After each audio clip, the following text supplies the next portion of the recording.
तो आज हम लोग जो है पढ़ने वाले हैं एमएससी सेकेंड ईयर का केमिस्ट्री ऑफ नेचुरल प्रोडक्ट्स से हमारा चैप्टर है एल्केलाइड्स। ठीक है, एल्केलाइड पूरा एक चैप्टर का नाम भी है।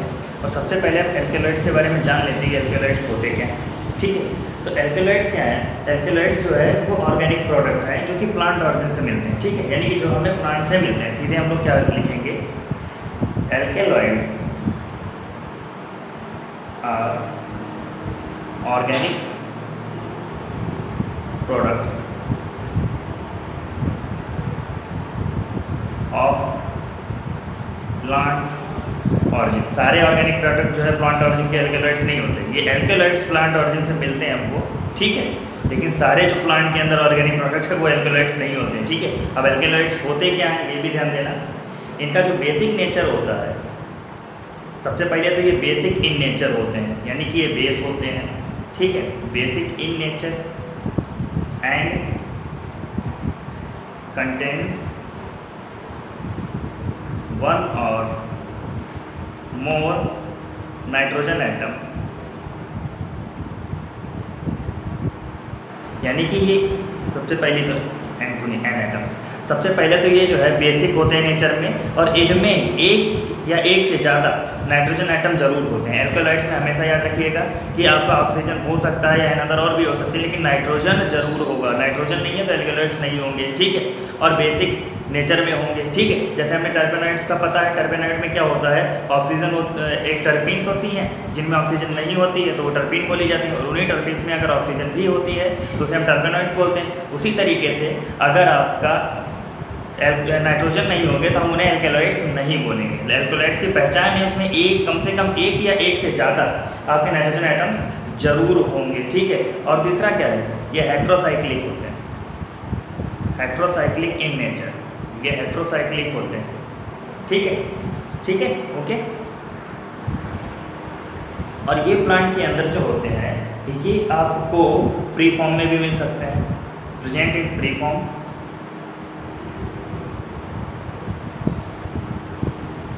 ठीक है, सॉल्ट फॉर्म में भी मिल सकते हैं, salt form of organic acid. ठीक है, ऑर्गेनिक एसिड के सॉल्ट फॉर्म में भी मिल सकते हैं। ठीक है, और फ्री फॉर्म में भी मिल सकते हैं। और सबसे पहली बात, इनका जो नॉमेनक्लेचर होता है, इसका नाम एंड विद इन, जहाँ पे भी होगा आप ई लगाएंगे, INE होगा, सॉरी ENE नहीं होगा, वो तरीके के लिए होता है, यहाँ पर INE होगा। ठीक है, यहाँ पर आपका जो भी होंगे उनमें लास्ट में आपका ई लगेगा। जैसे कि हमारे एग्जांपल के लिए हम ले लेते हैं निकोटीन। इसके बारे में हम लोग बचपन से सुनते आ रहे हैं, उस पर टीवी पर मुकेश हराने वाला। ठीक है, नहीं रहे निकोटीन, और दूसरा हमारा एट्रोपिन। ठीक है, या एट्रोपाइन भी बोलते हैं बहुत से लोग। ठीक है, तो ये क्या है, हमारे लास्ट में INE इन से ये खत्म होंगे। हमें ये पहचानने के लिए अगर हमको कहीं पर नाम दिया जाए तो हम पहचानेंगे कैसे, ये लास्ट में देखकर कि इसमें INE लगा हुआ है तो ये क्या होगा, ये एल्केलॉइड होगा। ठीक है, अब इसकी कुछ जनरल प्रॉपर्टीज होती हैं। जनरल प्रॉपर्टीज क्या है, ये कलरलेस होते हैं, कलरलेस। ठीक है, कलरलेस होंगे, क्रिस्टलाइन सॉलिड होते हैं, कलरलेस क्रिस्टलाइन सॉलिड। ठीक है, और इनका जो मेल्टिंग पॉइंट होता है वो काफ़ी शॉर्प होता है, sharp melting point. Sharp melting point का मतलब क्या है, मतलब ये है कि ये जो है किसी टेम्परेचर रेंज में नहीं जाते, किसी पर्टिकुलर टेम्परेचर पे ही मेल्ट हो जाते हैं। ठीक है, ऐसा नहीं होता है जैसे कुछ चीज़ें हैं जो एक टेम्परेचर रेंज में जाती है कि ये जो है मेल्ट होंगी 2 से लेकर 8 डिग्री सेंटीग्रेड के बीच, तो हम इसे कहेंगे टेम्परेचर रेंज में, इसे शॉर्प मेल्टिंग पॉइंट नहीं कहेंगे। और हम किसी चीज़ के लिए कहें कि ये क्या नाम मेल्ट होना शुरू हो जाएगी आपकी 4 डिग्री सेंटीग्रेड पे, पर्टिकुलर 4 पे ही ये मेल्ट हो जाएगी। ठीक है, तो 4 डिग्री सेंटीग्रेड पर अगर कोई चीज़ मेल्ट होना शुरू हो जाएगी, इसका मतलब क्या है कि इसका जो है मेल्टिंग पॉइंट शार्प है, और जो 2 से लेकर 8 तक जा रहा है इसका मतलब क्या है, इसका मेल्टिंग पॉइंट शार्प नहीं है। ठीक है, ये इस टेम्परेचर रेंज में जो है मेल्ट होगी। ठीक है, तो ये आप तो यहाँ याद रखिएगा जितने भी एल्केलॉइड्स होते हैं ये शार्प मेल्टिंग पॉइंट रखते हैं। ठीक है, और सब जो है आपके क्रिस्टलाइन सॉलिड भी नहीं होते हैं। जैसे आपका निकोटीन है, ठीक है, और आपका कोनिन है, ये जो होते हैं ये लिक्विड होते हैं, और क्या होते हैं, वॉलेटाइल भी होते हैं। लिक्विड और लिक्विड्स एंड वॉलेटाइल। ठीक है, यानी कि सब क्रिस्टलाइन सॉलिड नहीं होते हैं। Okay,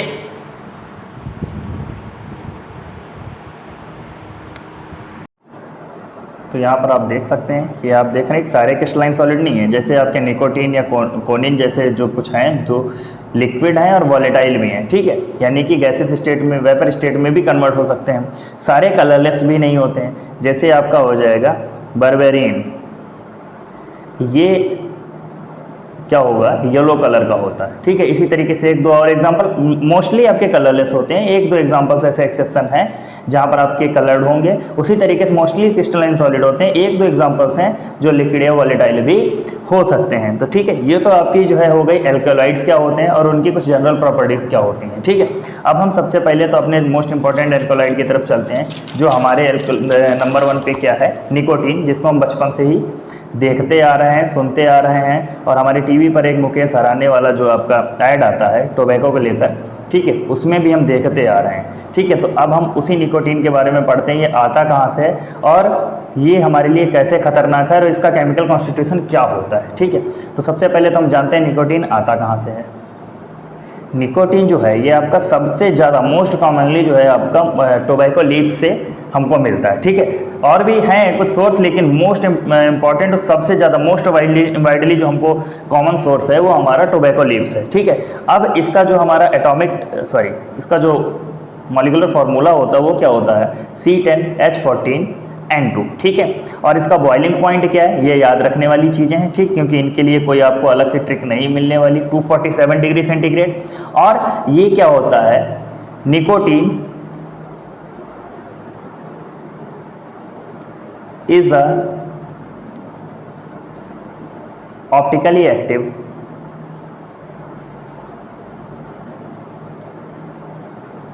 compound. ये ऑप्टिकली एक्टिव कंपाउंड होता है और ये क्या होता है, अल्फा डेक्स्ट्रो रोटेटरी है और इसका जो आपका रोटेशन है वो 169 डिग्री का होता है। अब हम लोग निकोटीन के बारे में डिटेल्ड जानते हैं, ठीक है। तो क्या है, सबसे पहले हमने आपको बताया था वही चीज़ यहाँ लिखेंगे, nicotine is most common alkaloid, is most common alkaloid extracted from या आइसोलेटेड फ्रॉम टोबैको लीफ, यानी कि हम तंबाकू की जो आपकी पत्तियाँ होती हैं उनसे हम इनको क्या करते हैं, एक्सट्रैक्ट करते हैं, ठीक है।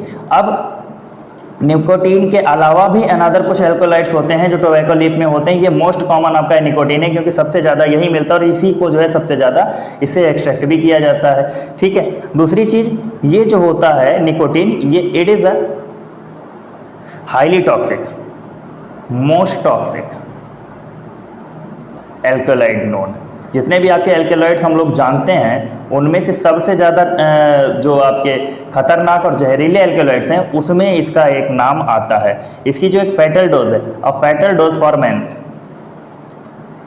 यानी कि अगर हम लोग कहें इंसानों के लिए इसकी जो मैक्सिमम लिमिट है जिसे खाने के बाद इंसान मरेगा नहीं, वो है 40 mg, मतलब तुरंत नहीं मरेगा, बाद में मुकेश हराने वाला हाल हो जाए उसकी बात अलग हो गई।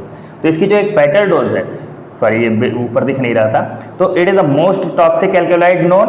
और इसके अलावा इसकी जो फैटल डोज है जिसको एक इंसान जो है बेयर कर सकता है बिना कोई साइड इफेक्ट के, ठीक है, वो होगी आपकी 40 mg। वो भी वही बेयर कर पाएंगे जिनको इसकी जो है हैबिट हो जाती है। ऐसा नहीं है कि हम लोग, हमारे और आपके जैसे लोग जो है इतना 40 mg ले लेंगे और वो उसे बेयर कर जाएंगे, ठीक है। हमारे जैसे लोगों को चक्कर आने लगेंगे और कम से कम 2 दिन तक कुछ दिखेगा ही नहीं। तो ये तो हमारी हो गई निकोटीन के बारे में कुछ जनरल हमारी जो जानकारियां हैं वो हो गई। अब हमारा जो मोस्ट इंपॉर्टेंट पार्ट होता है जो हमारे यहाँ पूछा जाता है वो है केमिकल कॉन्स्टिट्यूशन ऑफ निकोटीन, यानी निकोटीन में क्या क्या होता है, ठीक है, इसका मॉलिक्यूलर फार्मूला क्या है, ठीक है, इसका स्ट्रक्चर कैसा है, ठीक, इन सभी के बारे में हम केमिकल कॉन्स्टिट्यूशन में पढ़ेंगे।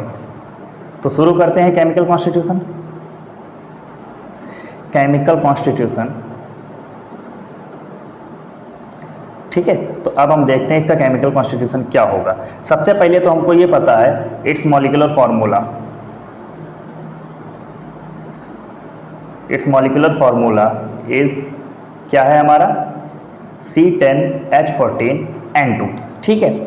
और कुछ टेस्ट से हमको ये पता चलता है कि बोथ नाइट्रोजन एटम्स, ठीक है, are found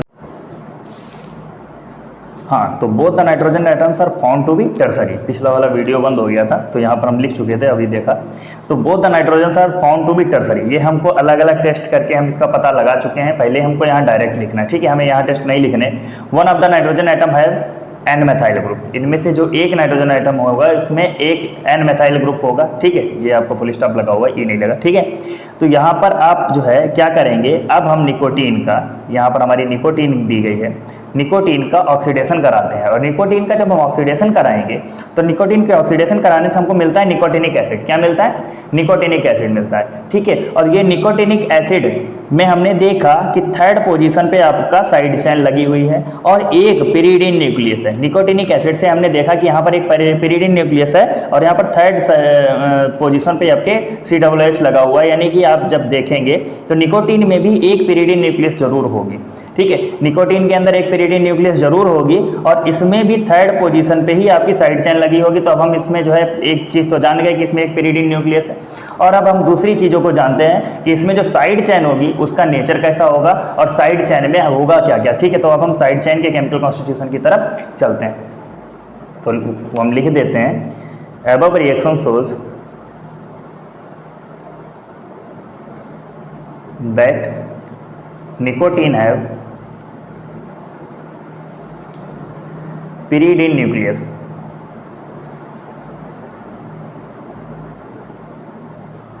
and side chain at third position,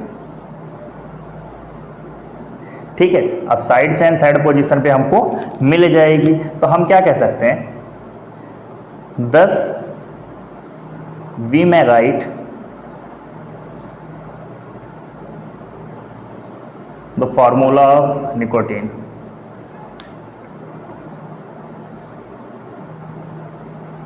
like, कैसे लिख सकते हैं? सबसे पहली बात तो हमें मालूम है C5H4N, ये क्या हो गया? पिरिडीन हो गया, ठीक है। अब बचा हुआ हिस्सा कितना? C5H10N, ठीक है। तो ये हमारा साइड चेन हो गई, ये हमारी पिरिडीन हो गई और ये साइड चेन होगी। हम पिरिडीन की फॉर्म में इसको जरा लिखकर दे देते हैं, ठीक है। यहाँ पर आपका C5H10 और N ये लगेगा। अब हमको इसके नेचर के बारे में जानना है कि ये होगा कैसा, ठीक है। तो सबसे पहले हम नेचर जानते हैं कि ये सैचुरेटेड है या अनसैचुरेटेड है, तो शुरुआत तो हमें वहीं से करनी है। उसके बाद हमको पता चलेगा कि ये साइक्लिक होगा या एसाइक्लिक होगा, ठीक है। तो सबसे पहले हम सैचुरेटेड चेक करने के लिए हम इसका जो है रिएक्शन कराते हैं, किससे? हम इसमें जो है ब्रोमिनेशन मतलब ब्रोमीन से रिएक्ट कराएंगे इसमें, ठीक है, और हाइड्रोजन से रिएक्ट कराएंगे, यानी कि हम इसका रिडक्शन कराएंगे on reaction with Br2 and H2, ठीक है। only 3 molecules of H2 absorb या react with निकोटीन, ठीक है। और हमने देखा कि तीन हाइड्रोजन यहाँ पर यहाँ पर ऑब्जर्व किए जा रहे हैं या हमारे यहाँ पर रिएक्ट हो पा रहे हैं। इसका अब वो 3 हाइड्रोजन हमारे इन ट्रिपल बॉन्ड्स को तोड़ने के काम आ जाएंगे, यानी 3H2 यानी 6 हाइड्रोजन एटम होंगे, वो आपके इन ट्रिपल बॉन्ड को तोड़ने के काम आ जाएंगे, यानी कि पिरिडीन न्यूक्लियस में ही काम आ रहे हैं। इसमें किसी भी तरीके का हाइड्रोजन अब्जॉर्प्शन नहीं हो रहा। इसका मतलब क्या है? सो ये जो साइड चेन है ये सैचुरेटेड है। सो वी कैन से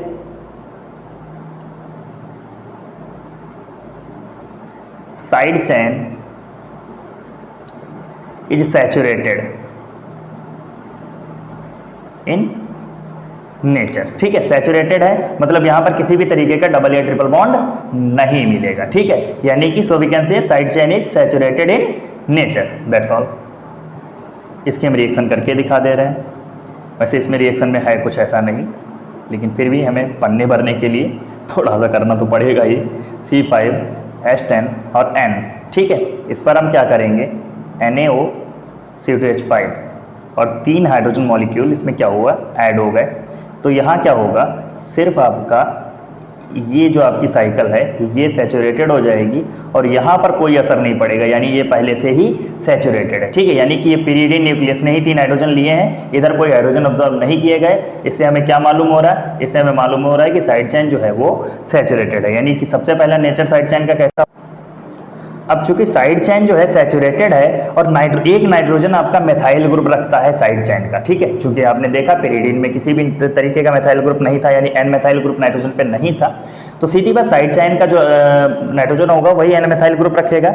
और आपका जो साइड चेन है वो हमने अभी देखा सैचुरेटेड है, तो हम जो है क्या करेंगे, साइड चेन में बी रिटन एज, कैसे लिख सकते हैं साइड चेन को, C4H7, ठीक है, ये तो एक सैचुरेटेड ब्यूटाइल ग्रुप को शो करेगा, NCH3 एन मेथाइल ग्रुप हो गया। यानी साइड चेन जो होगा ये हमारा कुछ इस तरीके का होगा, ठीक है। तो अब हम आगे जानते हैं कि ये साइड चेन का अनदर और कौन सा रीजन हो सकता है, यानी ये साइड चेन जो होगी वो किस फॉर्म में हमको यहाँ पर मिलेगी। अब हम निकोटीन के लिए एक रिएक्शन करते हैं, क्या करते हैं, हमने निकोटीन ले ली और निकोटीन पर हमने जिंक क्लोराइड डाला ZnCl2, तो यहाँ पर क्या होगा, जिंसी डाइक्लोराइड बनेगा, तो यहाँ पर आपका जिंसी क्लोराइड ऑफ निकोटीन, या हम लोग कह सकते हैं निकोटीन जिंसी क्लोराइड बनेगा, ठीक है। अब निकोटीन जिंसी क्लोराइड को हम क्या कराते हैं, इसका हम डिस्टिलेशन करा लेते हैं। इसका हमने डिस्टिलेशन कराया तो हमें जो है इसका डिस्टिलेशन कराने से हमको 3 अलग अलग प्रोडक्ट मिले। पहला मिला पिरिडीन, दूसरा मिला पायरॉल और तीसरा मिला मेथाइलामाइन, ठीक है। तो हमको इनसे पता चल रहा है कि पिरिडीन न्यूक्लियस तो हम पहले ही देख चुके हैं, हमको मिल रही है। यहाँ पर पायरॉल का मिलना ये बता रहा है कि जो साइड चेन है, पायरॉल और मेथाइलामाइन बता रही है कि जो साइड चेन है वो पायरॉल डेरिवेटिव होगा। तो हमको साइड चेन के बारे में भी थोड़ा थोड़ा पता चलने लगा है कि साइड चेन हमारी क्या होगी। तो हम कह सकते हैं यहाँ पर जो आपकी साइड चेन है वो एक पायरॉल डेरिवेटिव है, ठीक है। So side chain should be pyrrole derivative, okay, and then structure of the side chain may be, so side chain may be, 2 तरीके का हमको स्ट्रक्चर इसका मिल सकता है, CH2 CH N CH2 और CH3, और दूसरा हमको ये भी मिल सकता है CH2 CH, सॉरी यहाँ पर CH2 नहीं, यहाँ पर CH2 N CH3 CH2, और ये वाला आपका इधर से जुड़ेगा। यानी कि या तो सेकेंड पोजीशन या तो थर्ड पोजीशन से ये जो आपकी साइड चेन है ये पिरिडीन न्यूक्लियस से जुड़ेगी। अब हमें चेक करना है कि ये सेकेंड से जुड़ेगी या थर्ड पोजीशन से जुड़ेगी, ठीक है। तो हम इसको चेक करने के लिए क्या करेंगे, हमको फिर से एक रिएक्शन करके देखनी पड़ेगी, उससे हमें पता चल जाएगा कि ये सेकेंड पोजीशन से जुड़ेगी। हमें वो तो मालूम है कि पिरिडीन की थर्ड पोजीशन पे जुड़ेगी, लेकिन इस पायरॉल की किस पोजीशन से जुड़ेगी, इसको चेक करने के लिए अब हम क्या करेंगे, अनदर एक और रिएक्शन करेंगे। तो रिएक्शन कुछ ऐसी होगी, निकोटीन यानी कि C10H14 N2, इसको जब हम hydrogen iodide in the presence of methyl iodide हम रिएक्ट कराएंगे तो हमारा क्या बनेगा, C10H14 N2 CH3 ठीक है। ये क्या होगा, निकोटीन आइसो मेथाइल आयोडाइड, ठीक है। मैं ये 9 की तरह आई बनाता हूँ, आयोडाइड, ठीक है। अब हम क्या करेंगे, इस पर K3FeCN6 डालेंगे तो हमें क्या मिलेगा, C10H13 N2 OCH3, ठीक है। अब हमें क्या करना है, CrO3 यानी इसका ऑक्सीडेशन कराना है। जब हम इसका ऑक्सीडेशन कराएंगे तो हमको ये फाइनल कंपाउंड मिलेगा जो हमको पोजीशन बताएगा इसकी, COOH। इसे हम बोलते हैं लेवोरेटरी हाइग्रेनिक एसिड,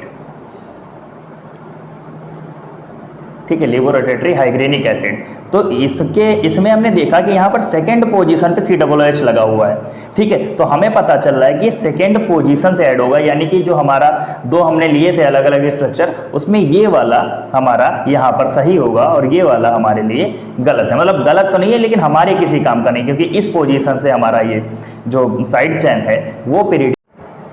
न्यूक्लियस से जुड़ेगा। ठीक है, ये वाला हमारा इस पोजीशन से पिरिडिन न्यूक्लियस से जुड़ेगा। तो हम इस चीज को लिख लेते हैं। above reaction shows that the side chain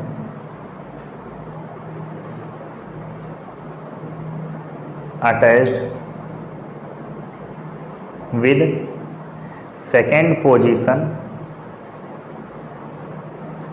to the third position of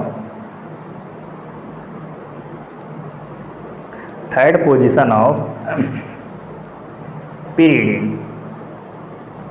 ठीक है, तो इससे हमको कुछ अपना स्ट्रक्चर का और उसके केमिकल कॉन्स्टिट्यूशन का लगभग 90% हमको अंदाजा लग गया है। तो अब हम इससे क्या करेंगे, उसी पुरानी रिएक्शन को करके देखते हैं। ठीक है, अब हम स्ट्रक्चर बना के करेंगे।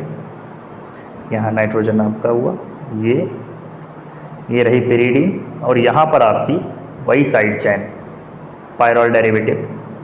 ठीक है, इस पर हम क्या कराएंगे, इस पर हम HiCH3 उसके बाद हमारा क्या बनेगा,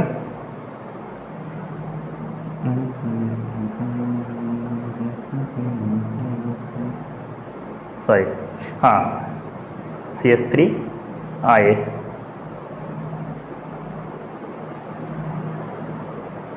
एंड CH3। ठीक है, ये जो हमने यहाँ पर मेथाइल आयोडाइड लिया है वो इसके साथ में क्या होगा, क्योंकि ये पोलार होता है इसलिए ये सिर्फ यहाँ पर जाके सिर्फ अट्रैक्ट होगा, यहाँ पर ये जुड़ा नहीं है, ना ही रिएक्ट हुआ है। ठीक है, ये आपका जो आइसोमेथाइल आयोडाइड बना हुआ है ये आपका जो है सिर्फ यहाँ पर अट्रैक्ट हुआ है। ठीक है, रिएक्ट नहीं हुआ, ध्यान दीजिएगा। अब क्या होगा, K3 FeCN6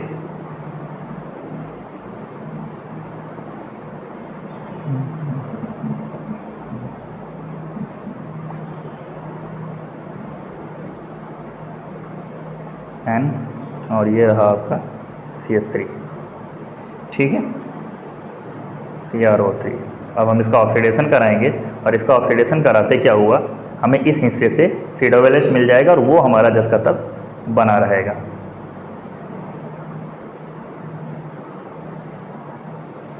और ये रहा आपका COOH। ठीक है, तो ये वाली जो पोजीशन हमको बता रही थी, इसी से हमें पता चला कि इस जो हमारा पायरोल डेरिवेटिव है या हम कह सकते हैं साइड चेन है, साइड चेन का हमें सेकेंड पोजीशन मिलना चाहिए, और ये वाली पोजीशन हमको बता रही है कि हमारा जो पिरिडीन का है वो थर्ड पोजीशन यहाँ पर होना चाहिए। यानी कि ये जो हमारा बना हुआ है ये निकोटीन का एक सही स्ट्रक्चर है। इससे हमको पता चल गया कि निकोटीन का केमिकल कॉन्स्टिट्यूशन क्या होता है। अब हम क्या करते हैं, निकोटीन की सिंथेसिस को देख लेते हैं। इसी के साथ में ये वाला पार्ट हमारा फिनिश होता है। तो अब हम जानते हैं सिंथेसिस ऑफ निकोटीन।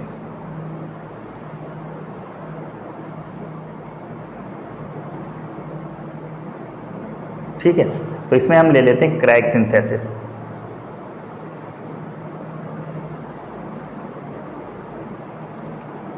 ठीक है, अब इस क्रैग सिंथेसिस में क्या किया गया है, ध्यान दीजिएगा।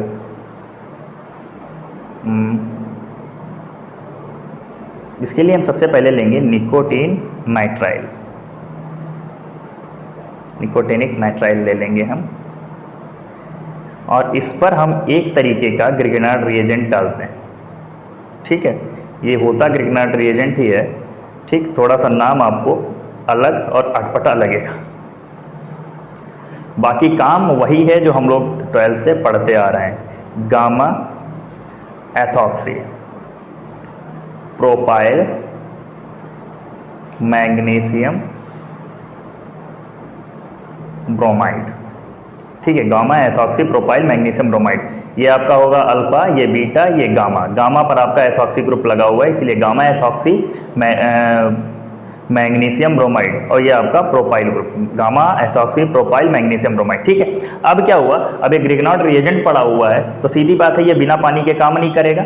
अब हम क्या करते हैं, इसमें पानी भी ले लेते हैं, यानी कि हम इसका हाइड्रोलिसिस भी कराते चलते हैं साथ में। ठीक है, अब क्या होगा, अब हमको जो एक क्या नाम है कंपाउंड मिलेगा उसमें ये नाइट्रोजन गायब हो जाएगा तुरंत, नीचे वाला नहीं, ऊपर वाला नाइट्राइल का, नीचे वाला ये यहाँ ये वीडियो फिर से बंद हो गया, ठीक है, बीच में मैं करता चला गया और यहाँ पर वीडियो जो है काफ़ी लंबी ये रिकॉर्ड नहीं कर पा रहा है, ठीक है। तो यहाँ पर क्या हुआ, जब हम इसका जो है Grignard reagent followed by hydrolysis से हमको जो है एक कीटोन मिलेगा। ये आपका कीटोन किस नाम का होगा, इसमें आपको कुछ नहीं देखना, सबसे पहले देखना थर्ड पोजीशन पे आपका ये लगा हुआ है, थर्ड पेरिडिल, नाम क्या उसका है, 3 pyridyl gamma ethoxy propyl ketone. बस उसी तरीके से gamma ethoxy propyl magnesium bromide एडॉप, गामा एथॉक्सी प्रोपाइल ग्रुप वही लगेगा, ठीक है, कीटोन बना इसलिए कीटोन लिख दिया। बाकी थर्ड पर आपका क्या है, थर्ड पर आपका जो पेरिडिल ग्रुप लगा हुआ है तो इसे हम लिखेंगे third pyridyl gamma ethoxy propyl ketone, ठीक है। अब हम इसमें क्या करेंगे, हाइड्रोक्सिम यानी कि NH2OH डालेंगे तो हमको क्या मिलेगा, कीटोक्सिम बन जाएगा उस कीटोन की जगह पर। अब क्या करेंगे, Zn और CH3COOH यानी कि जिंक और एसिटिक एसिड जो है हम इस पर डालेंगे तो हमें अब क्या मिलने वाला है, देखते जाइए। सिंपल सी और छोटी सी सिंथेसिस है ये, CH2 NH2O C2H5, ठीक है। अब हम क्या करेंगे, अब हम इस पर डालेंगे HBr 150 से 155 डिग्री सेंटीग्रेड पर, ठीक है। तो क्या बनेगा, तो ये अब जो है निकोटीन में कन्वर्ट होने के लिए तैयार हो जाएगा, लेकिन ये पूरी तरीके से निकोटीन नहीं बनेगा। अभी फिलहाल के लिए बनेगा नॉर निकोटीन। क्या बनेगा, नॉर निकोटीन।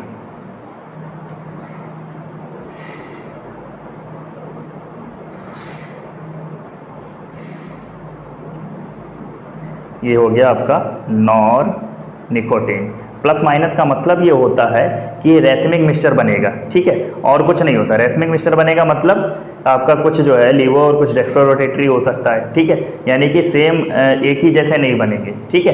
तो ये रेसमिक मिक्सचर बनेगा, इसलिए यहाँ प्लस माइनस लगा हुआ है, बाकी इसका कोई मतलब नहीं है। अब हम क्या करते हैं, इसी पर आगे हम अब इसी पर क्या डालेंगे, CH3I followed by sodium hydroxide. तो हमको अब हमारा फाइनल निकोटीन मिल गया। सिंपल सी चीज़ है, कोई बड़ी चीज़ नहीं है। इधर कुछ नहीं जुड़ रहा है, सॉरी, थर्ड पोजीशन से जोड़ेंगे हम, ये रहा पायरोल और यहाँ रही CH6, ठीक है। तो ये आपका जो है इसी को हम बोलेंगे निकोटीन, ठीक है। तो ये हो गई सिंथेसिस निकोटीन की, ठीक। तो ये हमें लगता है कि आपको टॉपिक बहुत आसानी से और बहुत अच्छी तरीके से समझ में आ गया होगा, ठीक है। अब हम अगली बार एट्रोपिन की बात करेंगे और उसके बाद सारे एल्कलॉइड्स एक के बाद एक डालेंगे, क्योंकि ये काफ़ी बड़े बड़े हो जाते हैं, इसलिए एक ही वीडियो में सारे नहीं डाले जा सकते, ठीक। तो हम बाई पार्ट इसे कई बार में करके डालते रहेंगे।